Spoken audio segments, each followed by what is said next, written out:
High traders, good evening. இன்னைக்கு மார்க்கெட்டில் என்ன நடந்துச்சு, அதில் நம்ம எந்த மாதிரியான ட்ரேட்ஸ் எடுத்திருந்தோம், ஓப்பன் இன்ட்ரெஸ்ட்டை பேஸ் பண்ணி இன்னைக்கு ட்ரேட்ஸ் எடுத்திருந்தோம், அந்த ட்ரேடு எப்படி போச்சு, நாளைக்கு மார்க்கெட் எப்படி இருக்கும், நாளையோட மார்க்கெட்டோட சப்போர்ட் அண்ட் ரெசிஸ்டன்ஸ் என்ன, சென்செக்ஸோட ஓப்பன் இன்ட்ரெஸ்ட் என்ன சொல்லுது, எல்லாமே இந்த வீடியோவில் பார்க்கலாம். எங்கேயும் ஸ்கிப் பண்ணாமல் பாருங்கள். இந்த வீடியோ உங்களுக்கு யூஸ்ஃபுல்லாக இருக்கும். ஓகே, இன்னைக்கு நிஃப்டி மார்னிங் நெகட்டிவ்ல தான் இண்டிகேட் பண்ணிட்டு இருந்துச்சு. நேற்று எஸ்டர்டே குளோபல் மார்க்கெட்டில் எல்லாமே செல்லிங் ப்ரெஷர். ஏன்னா திரும்பி யூஎஸ் ஈரான் பிரச்சனைனால குளோபல் மார்க்கெட்டில் எல்லாமே selling pressure. Tau future, tax எல்லாமே நெகட்டிவ்ல தான் ட்ரேட் ஆகிட்டு இருந்துச்சு. மார்னிங் ஏசியன் மார்க்கெட்டில் ஜாப்பனீஸ் நிக்கி, சவுத் கொரியா காஸ்பியெல்லாம் நம்ம மார்க்கெட் ஓப்பன் ஆகுறதுக்கு முன்னாடி நெகட்டிவ்ல இண்டிகேட் பண்ணிட்டு இருந்துச்சு. பட் நம்ம மார்க்கெட் ஓப்பன் ஆகி ரன்னிங்கில் இருக்கும்போது அது எல்லாமே நல்லா பாசிட்டிவ் க்ரீனுக்கே ட்ரேட் ஆக ஆரம்பிச்சிருச்சு. இன்னைக்கு நம்ம மார்க்கெட்டு செல்லிங் ப்ரெஷருக்கு முக்கியமான ரீசன் என்னன்னு பார்த்தீங்கன்னா, நேற்று இந்தியாவிலேருந்து சிபிஐ இன்ஃப்ளேஷன் வந்துருந்துச்சு. அந்த இன்ஃப்ளேஷன் எபோவ் எக்ஸ்பெக்டேஷன்றனால இன்ட்ரெஸ்ட் ரேட் ஹைக் இருக்கும்னு சொல்லிட்டு ஒரு எதிர்பார்ப்பு இருக்கு.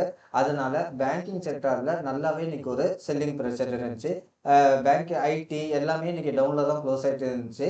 ஆனால் மேஜரா செல்லிங் ப்ரெஷர் இருந்தது பார்த்தீங்கன்னா பேங்கிங் செக்டார்ல தான் மேஜரா ஒரு செல்லிங் ப்ரெஷர் இருந்துச்சு. ஓகே, இன்னைக்கு மார்க்கெட்டு பேங்கிங் செக்டார் மட்டும் கொஞ்சம் சப்போர்ட் ஆயிருந்தால் மேபி இன்னைக்கு நிஃப்டி கொஞ்சம் பம்ப் ஆயிருக்கும்னு நான் எதிர்பார்க்குறேன். ஏன்னா காலையிலேருந்து பேங்கிங் செக்டார் கொஞ்சம் கூட மார்க்கெட்டுக்கு சப்போர்ட் பண்ணவே இல்லை. காலையிலேருந்தே ஃபாலோ ஆகிட்டு தான் இருந்துச்சு.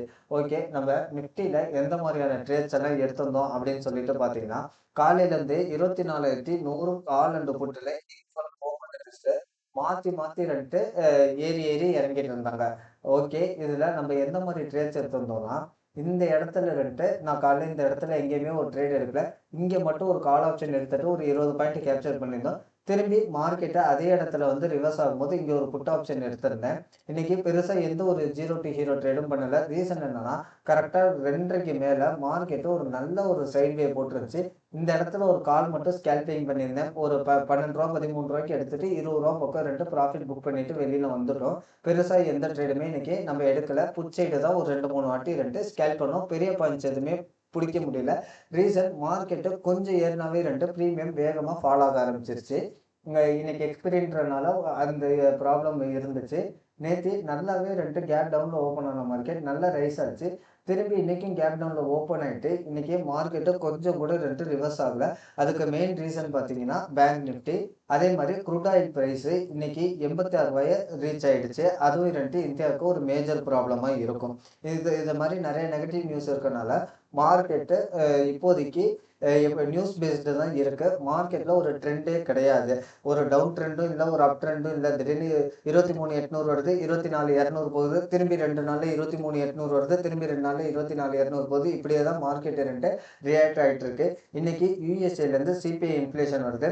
அதை பேஸ் பண்ணி தான் குளோபல் மார்க்கெட், அந்த இன்ஃப்ளேஷன் பேஸ் பண்ணி இன்னைக்கு அமெரிக்கன் மார்க்கெட் எப்படி ட்ரேட் ஆகுதோ அதை பேஸ் பண்ணி தான் நம்ம மார்க்கெட்டு நாளைக்கு நிஃப்டி ஓப்பன் ஆகும். சப்போஸ் மார்க்கெட்டு ஃப்ளாட்டாக ஓப்பன் ஆச்சு அப்படின்ற பட்சத்தில் 24,150ன்றது ஒரு ரெசிஸ்டன்ஸ் ஆகும். அதை பிரேக் பண்ணிச்சுன்னா 24,200லேருந்து 250 ஒரு ரெசிஸ்டன்ஸாகவும் ரியாக்ட் ஆகும். அதே மாதிரி டவுன் சைடு பார்த்தீங்கன்னா 24,000ன்றது ஒரு சப்போர்ட் ஆகும். அதை பிரேக் பண்ணும் பட்சத்தில் 23,930 இந்த இடம் ஒரு சப்போர்ட்டாகவும் மார்க்கெட்டில் ரியாக்ட் ஆகும். ஓப்பன் இன்ட்ரெஸ்ட்டு இப்போதைக்கு விக்ஸு ரைஸ் ஆகிட்டு தான் இருக்குது. இன்றைக்கி விக்ஸு ஒரு 3% பக்கம் ரைஸ் ஆகிருந்துச்சு.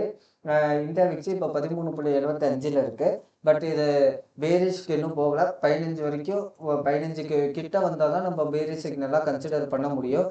அதே மாதிரி இது ஆப்ஷன் சைடில் ஐவி பார்ப்போம். One second. ஐவி பார்த்தீங்கன்னா 2 சைடுமே சென்செக்ஸில் ஈக்குவலாக தான் இருக்குது. பெருசாக சொல்லிக்கிற மாதிரி இல்லை. என்ன இண்டிகேட் பண்ணுதுன்னா மார்க்கெட்டில் வொலட்டாலிட்டி எதிர்பார்க்குறாங்க. ஓகே, இப்போ ஓப்பன் இன்ட்ரெஸ்ட் சென்செக்ஸில் எப்படி இருக்கு அப்படின்னு சொல்லிட்டு பார்ப்போம்.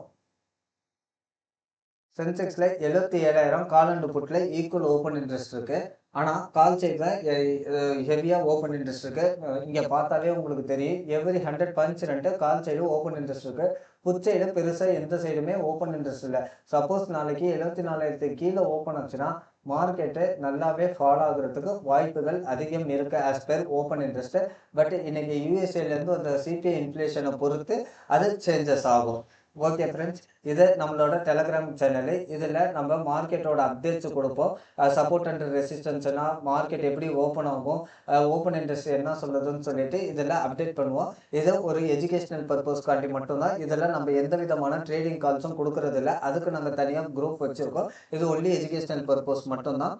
அண்ட் இது நம்ம கோர்சஸ் அவைலபிள் பண்ணிகிட்ருக்கோம். அதில் ஒரு 10 விதமான ட்ரேடிங் ஸ்ட்ராட்டஜியோட நம்ம சொல்லி கொடுத்துட்ருக்கோம்.